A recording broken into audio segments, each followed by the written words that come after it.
Silakan klik tombol subscribe dan aktifkan notifikasi pada tombol lonceng supaya tidak tertinggal video seputar misteri dan pembahasan menarik lainnya, dan klik tombol like juga jika sahabat menyukai video ini. Jadi yang paling mudah dari latihan pernapasan untuk memperkuat tubuh itu adalah memanage nafas itu sendiri. Pertama, kita itu jarang sekali memperhatikan nafas kita. Nah, sekarang coba dada dan perutnya. Ini dada, ini perut. Nah, coba dada dan perutnya itu dikembangkan dua-duanya. Sampai dua-duanya berkembang. Lalu tahan sekuat mungkin. Tahan. Setelah nggak kuat, nah baru buang nafas perlahan-lahan dari mulut. Lidahnya ditarik ke belakang. Agar si nafas itu tidak keluar secara serentak. Jadi agak tertahan. Sampai ada bunyi begitu. Nah, jadi tarik, dada dan perutnya dikembangkan. Tahan. Tahan itu jangan ada paksaan, tapi rileks, tapi selama mungkin. Kemudian buang perlahan-lahan. Terus lakukan berulang-ulang. Itu adalah nafas dasar. Nafas diafragma namanya itu. Ketika dada dan perut kita itu dikembangkan. Dada dan perut dikembangkan. Kumpulkan. Itu di semuanya di sini. Kumpulkan semuanya. Kemudian buang perlahan-lahan. Terus lakukan berulang-ulang. Dan kemudian setelah itu badan kita sudah merasa enak, nah, nanti badan kita itu akan terasa lebih hangat dari sebelumnya kalau misalnya itu dilakukan berulang-ulang. Itu adalah salah satu cara nafasnya, salah satu. Karena ada beberapa lagi cara nafas-nafas yang lain. Contohnya nafas dada juga ada.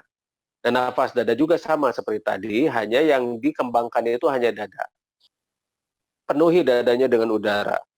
Dipenuhi dadanya dengan udara. Nah, tahan, lalu buang perlahan-lahan. Sampai mengeluarkan bunyi seperti tadi. Karena lidahnya ditarik ke belakang. Seperti itu. Terus lakukan berulang-ulang. Nanti lama-lama badan juga menjadi hangat. Nah, itu namanya memanage oksigen ke dalam tubuh kita. Dan itu yang bisa mengakselerasi sel mitokondria kita. Itu sudah dua. Yang ketiga, untuk menyantaikannya, jadi biar badan kita santai dan sebagainya, gunakan nafas perut. Jadi ketika tarik nafas melalui hidung, buang nafas pula melalui hidung tanpa penahanan nafas. Tapi ketika menarik nafas, perutnya dikembungkan. Jadi misalnya ini yang bergerak ini perutnya. Dia pakai otot perut saja, perutnya dikembungkan. Terus buang, santai saja, santai. Tarik kembung, buang kempes, nafas perut. Tarik kembung, buang kempes. Nah, itu bisa menjaga, menyeimbangkan asam yang ada di lambung. Nafas perut itu sebetulnya sangat ampuh untuk membuang angin atau gas yang ada di lambung. Ketika asam lambung itu sudah mulai tidak beres, berkecamuk, itu akan menimbulkan gas. Nah, gas itu kalau dengan nafas perut itu bisa terbuang. Bisa melalui buang angin, atau bisa melalui sendawa. Tidak apa-apa. Buang angin itu sehat. Tapi tolong, jangan di depan umum. Karena menimbulkan bau yang tidak sedap. Ruangan tertutup bisa, tapi bagusnya itu blending untuk ke dalam saja, move in dulu deh. Ruangan tertutup silahkan. Tapi bagusnya itu blending ke dalam diri. Boleh biar kita bergerak sesuai dengan gerakan energi semesta, tapi sebaiknya ke dalam diri dulu saja. Perhatikan apa yang terjadi di dalam diri. Apa yang terjadi di dalam diri itu secara detail. Yang selama ini kita tidak pernah perhatikan. Jadi sambil diam kita akan memahami apa yang terjadi di dalam diri. Seperti tadi terap gitu ya, yang namanya sendawa. Itu kan gas yang ada di lambung. Kalau gasnya itu tidak keluar, itu bisa jadi angin duduk, bisa menekan jantung. Bahkan banyak yang meninggal karena itu. Jadi tubuh kita itu harus bisa kita pahami dengan baik. Karena tubuh itu sendiri sudah memberi pengertian dan pengetahuan tentang bagaimana merawatnya. Asal kita aware. Silahkan deh. ke dalam. Jadi kalau misalnya di dalam ruangan tertutup, itu tidak ada masalah, silahkan blending. Mau di tingkat 11 juga tidak ada masalah, silahkan blending. Tapi dengan catatan, lebih baik move in dulu sebelum move on. Karena kebersaksian itu adalah bagaimana, yang paling gampang itu bersaksi pada diri sendiri dulu deh. Gitu kan. Melihat segala sesuatu dan saksikan bagaimana diri ini hidup. Yang paling mudah itu move in. Tadi kan kita sudah bahas tentang move in. Nah, salah satunya adalah ketika kita bersaksi pada diri kita ketika move in itu. Saksikan apa yang terjadi pada diri kita.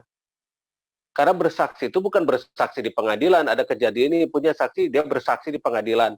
Ya, saksi di pengadilan juga itu kan dia harus melihat sendiri, merasakan sendiri, dan ada di TKP, di tempat kejadian perkaranya. Nah, begitupun manusia.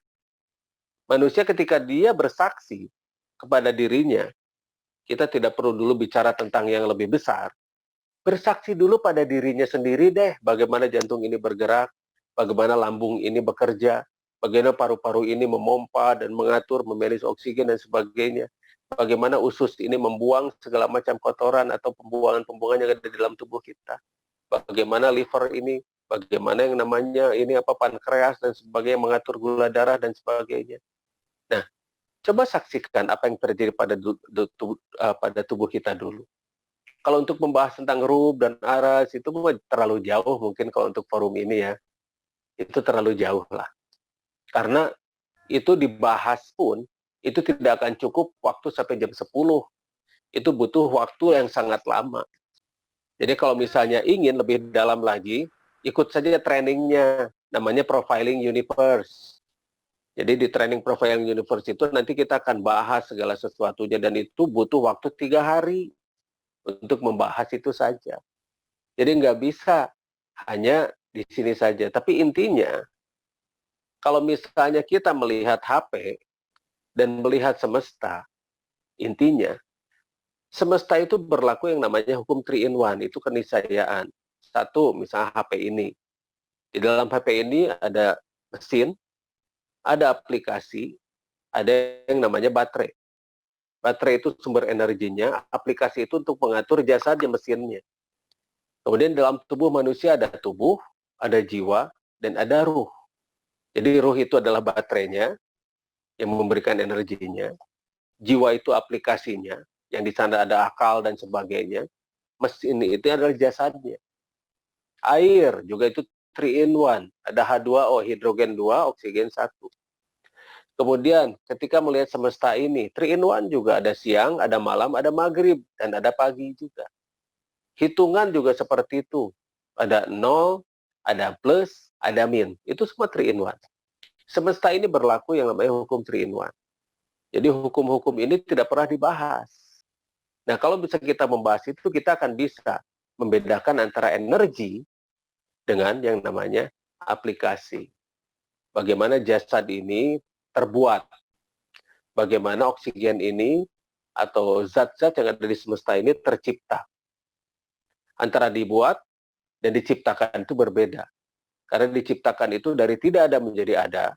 Kalau dibuat itu, dari yang ada, dijadikan sesuatu yang berbeda.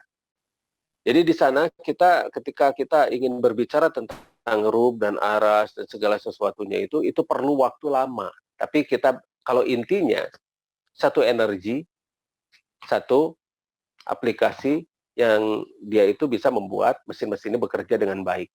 Karena kita akan berbicara tentang yang namanya keniscayaan. Keniscayaan itu adalah segala sesuatu yang disepakati bersama. Tidak ada perdebatan di dalam keniscayaan.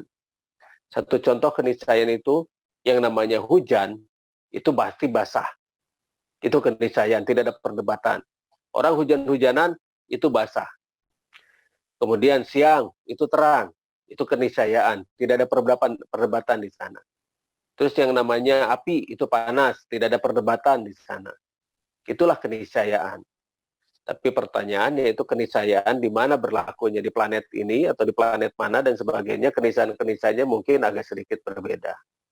Tapi yang jelas, ketika kita berbicara keniscayaan, itulah ketika kita berbicara tentang sesuatu yang tidak ada perdebatan di sana. Kalau misalnya sesuatu itu masih bisa diperdebatkan, itu bukan keniscayaan. Jadi ketika kita berbicara tentang itu, kita akan berbicara tentang keniscayaan. Dan semua orang pasti sepakat. Silakan klik tombol subscribe dan aktifkan notifikasi pada tombol lonceng supaya tidak tertinggal video seputar misteri dan pembahasan menarik lainnya. Dan klik tombol like juga jika sahabat menyukai video ini.